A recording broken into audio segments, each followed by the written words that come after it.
Salut Booktube. Aujourd'hui je vous retrouve pour recommencer cette chaîne qui a été laissée à l'abandon pendant beaucoup trop longtemps, qu'on s'entende, et pour vous parler du coup de mes dernières lectures. Je commence avec un format qui est plutôt répandu sur Booktube, donc le fameux update lecture, et je vous dis tout de suite ce dont on va parler. Je vais vous présenter 2 romans et 2 graphiques. Il y aura d'abord Yukiko de Asada Jiro. Ensuite, il y aura Nos et moi de Delphine de Vigan. Puis je vous parlerai de La gameuse et son chat de Wataru Natadani. Et pour terminer, une très bonne lecture avec Le garçon sorcière de Molinox Ostertag. Alors d'abord, dans Yukiko de Asada Jiro, c'est un recueil de nouvelles qui est très court comme vous pouvez le voir, qui fait 130 pages et qui comporte donc 2 nouvelles qui s'appellent respectivement Le cheminot et La lettre d'amour, et qui parlent tous deux du quotidien japonais, mais très revisité, pas du tout à la façon tranche de vie, mais plutôt des choses auxquelles les japonais accordent de l'importance, telles que les fantômes, les ancêtres, les esprits dans la première nouvelle, et plutôt le côté beaucoup plus sombre de la société japonaise dans la deuxième nouvelle avec La lettre d'amour. Dans Le cheminot, on va suivre un vieux chef de gare d'une ville un petit peu reculée par rapport à la capitale, et qui, un soir de tempête de neige, va finalement croiser le fantôme de sa fille décédée en bas âge.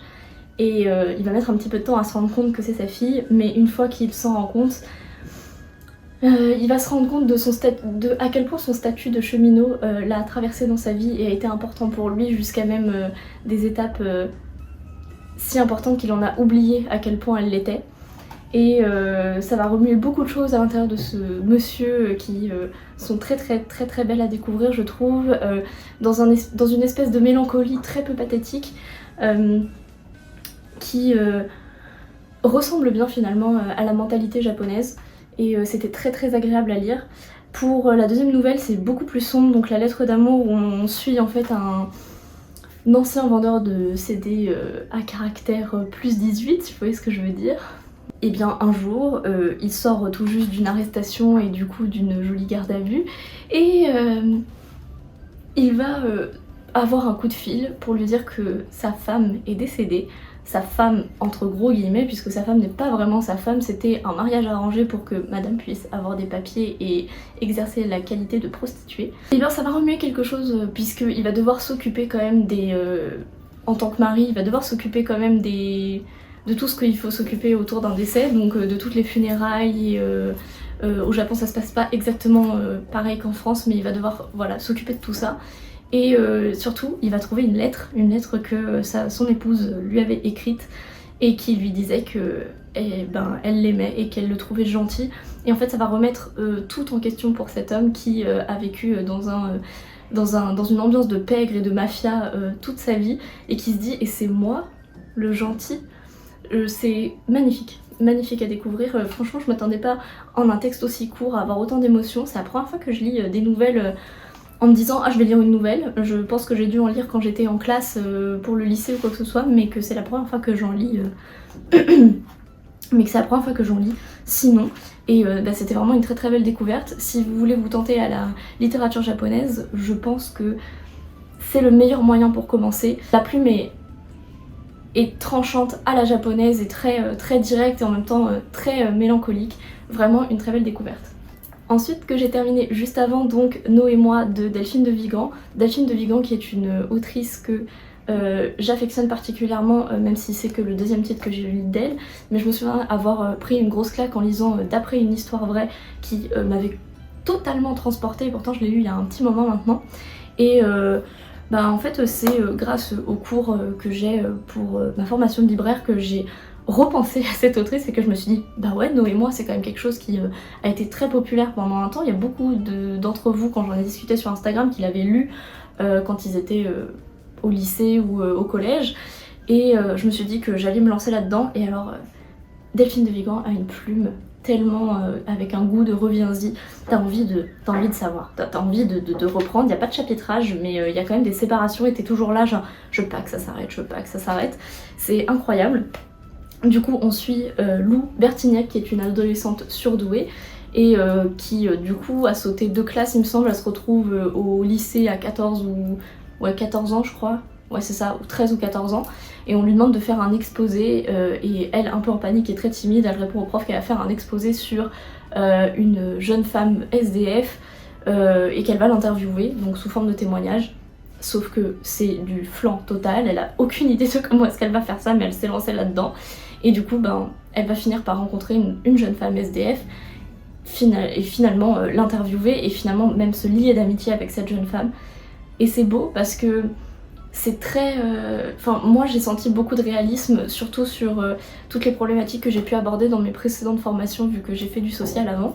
Et j'ai trouvé que la réalité de cette jeune femme qui vit dans la rue était très proche de ce qu'on avait pu me raconter, même si la suite des événements est, elle, pour le coup, très éloignée de ce qui se passe la plupart du temps, puisque il se passe des choses très belles par rapport à la relation Lou et No. Et si toutes les jeunes femmes qui vivaient dans la rue, et même toutes les personnes qui vivent dans la rue pouvaient avoir autant de chance, je pense qu'on serait dans une belle, enfin dans une bien meilleure situation. Enfin bref, voilà, c'était une plume très...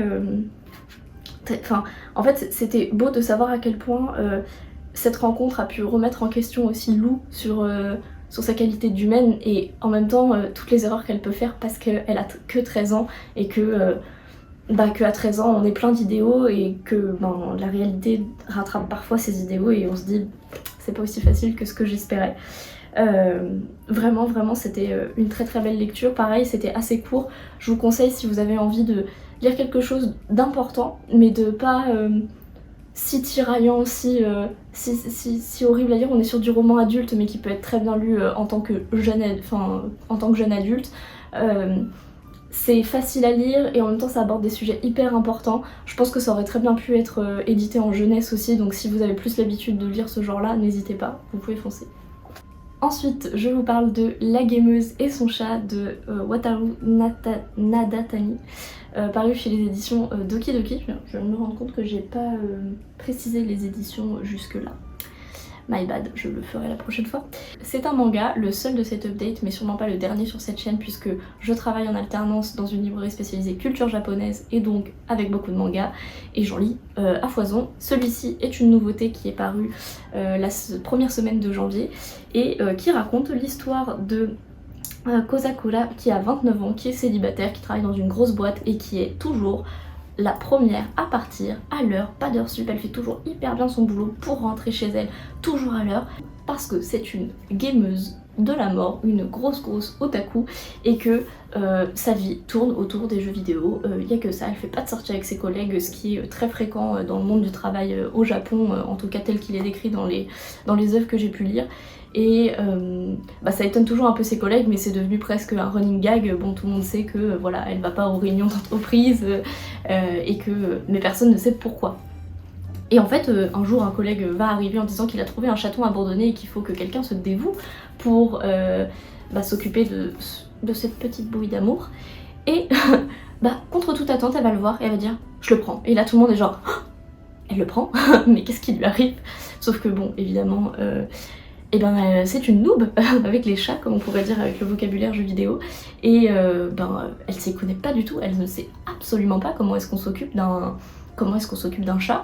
Et la qualité de ce titre, c'est de réussir à retransposer toute la personnalité de ce personnage avec toutes ses références geeks, jeux vidéo et tout ça sur l'adoption de ce chat. Donc elle va prendre ça comme une quête, elle va prendre ce chat comme un item qui va grandir et qui va adopter de plus en plus de force et de plus en plus d'XP, et j'ai trouvé ça hyper drôle. Moi-même je ne joue pas beaucoup aux jeux vidéo, mais j'ai un copain qui y joue très régulièrement et qui m'explique comment tout ça fonctionne, et du coup j'étais là genre ah ouais, mais elle est vraiment à fond.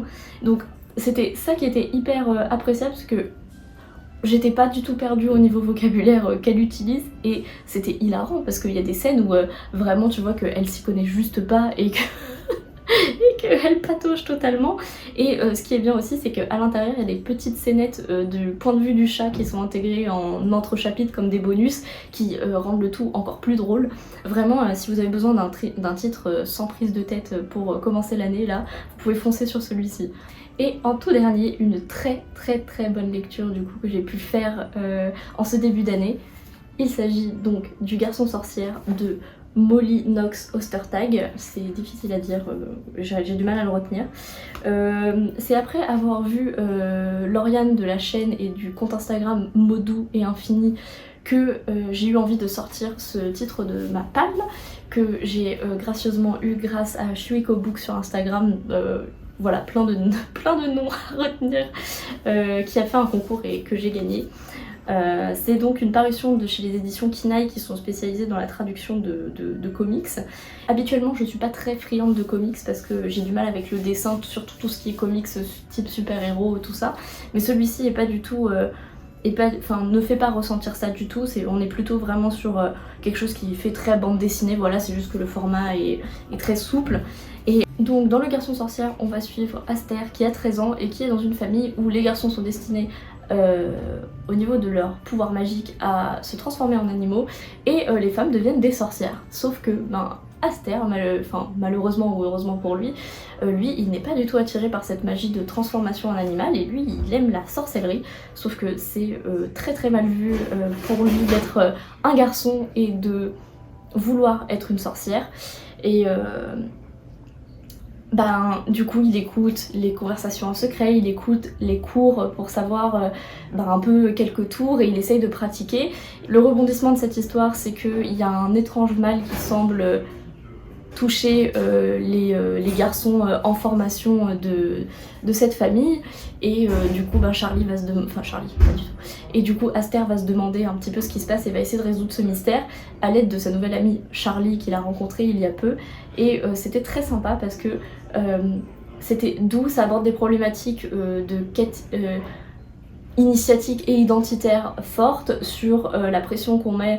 Finalement on peut totalement le retransposer à notre réalité sur pourquoi est-ce qu'un homme ça doit devenir telle image et pourquoi est-ce qu'une femme devrait devenir telle image. Donc c'était hyper fort mais pas du tout tire-larme et ça n'a pas du tout de vocation militante, mais ça reste quand même un titre qui évoque toutes ces problématiques de façon hyper intéressante.